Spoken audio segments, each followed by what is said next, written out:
संजय राउत, इन्होंने एक महिला का जो अपमान किया है, जो गैरवर्तन उनके साथ किया है, इसीलिए उसको ये करने का रश्मि ठाकरे और उद्धव ठाकरे ने लाइसेंस दिया है क्या, इसी तरह की एक पोस्ट दिया है। और उन्होंने 3 साल पहले वाकोला पुलिस स्टेशन में 31 जुलाई 2022 को जो गुना दाखिल किया है वाकोला पुलिस स्टेशन में, उसकी एफआईआर कॉपी भी वो एक्स पोस्ट पे उन्होंने पोस्ट की है कि मुझे न्याय कभी देंगे, मुझे न्याय चाहिए। और ये सीएमओ महाराष्ट्र एकनाथ शिंदे साहब और देवेंद्र जी को भी टैग किया है, उन्होंने न्याय मांगा है। ये जब पोस्ट में पढ़ी तो मैंने तय किया कि वापस एक दिशा सैलियन ये महाराष्ट्र में नहीं होनी चाहिए।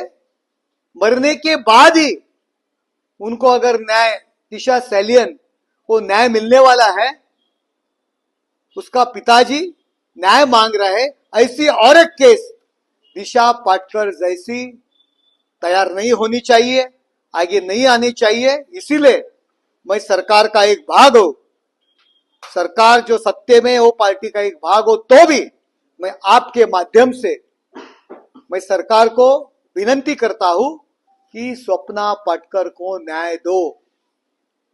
हमारी पार्टी की महिला आघाड़ी, माननीय मुख्यमंत्री देवेंद्र जी फडणवीस, उप मुख्यमंत्री एकनाथ शिंदे साहब, अजीत दादा पवार, इनको मिलके स्वप्ना पाटकर को न्याय मांगने वाली है, ये विनती करने वाली है। मातोश्री में ये पाला हुआ संजय राउत नाम का एक तोता केवल पेरू खाने का काम नहीं करता, बिल्कुल, और उसको और कई शौक है पेरू खाने के अलावा, महिलाओं को गाली देना, अलग अनाप शनाप तरह की बातें करना। आप समाज माध्यम पे जाओ, उन्होंने जिस तरह से स्वप्ना पाटकर को गाली गलौज किया है वो अवेलेबल है। जो स्वप्ना पाटकर उनसे पहले उन्होंने जो पिक्चर प्रोड्यूस किया, उसके प्रोग्राम में प्रोड्यूसर करके उन्होंने आगे किया था। हर एक काम में, संजय राउत के हर एक फंक्शन में जो स्वप्ना पाटकर आगे रहती थी, वो स्वप्ना पाटकर को बुरी तरह से मां बाप का जो उनका उद्धार किया है गाली देके, उसको जो जो तकलीफ दिया है, उन्होंने पुलिस स्टेशन में गुना दाखिल किया है, उसके ऊपर एक्शन होना चाहिए। इसीलिए स्वप्ना पाटकर के तरफ से जो एक्स पोस्ट किया है वो देख के मैं आपके पास विनती करता हूं, राज्य सरकार से विनंती करता हूं, ऐसे आदमी पे गुना दाखिल करो, उसकी इंक्वायरी होना चाहिए। आपके माध्यम से हमारे नेताओं को ये विनंती मैं करता हूं।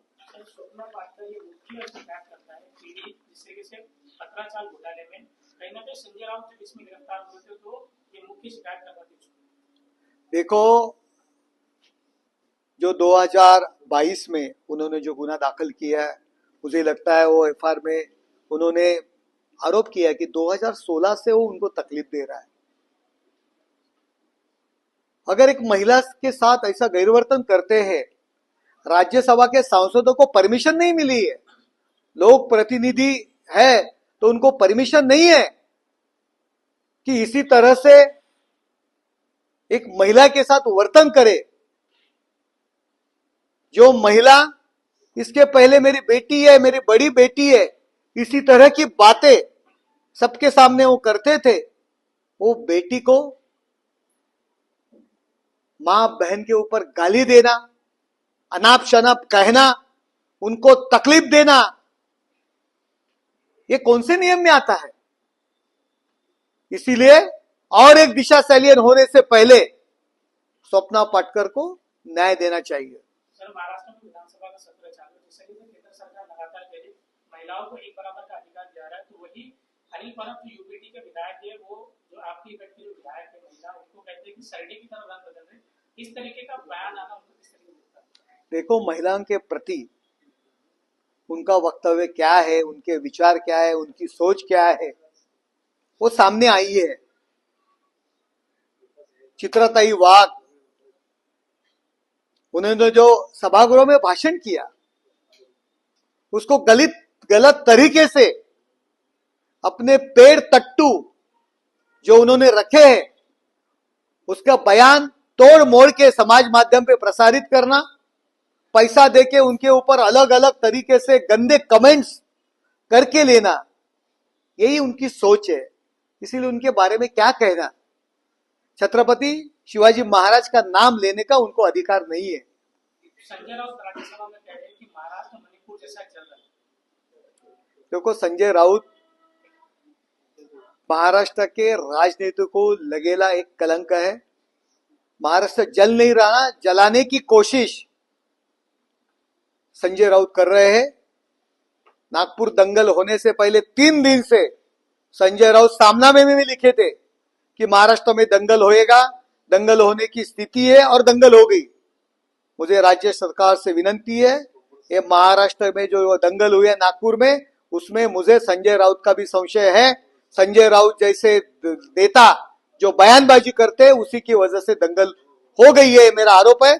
उनकी भी चौकसी होनी चाहिए। सर, एमआईएम के जो है असदुद्दीन ओवैसी ये कह रहे हैं कि नागपुर हिंसा में जो हिंसक हुई है, उसमें चादर विभाग पर जो पुराना आईटी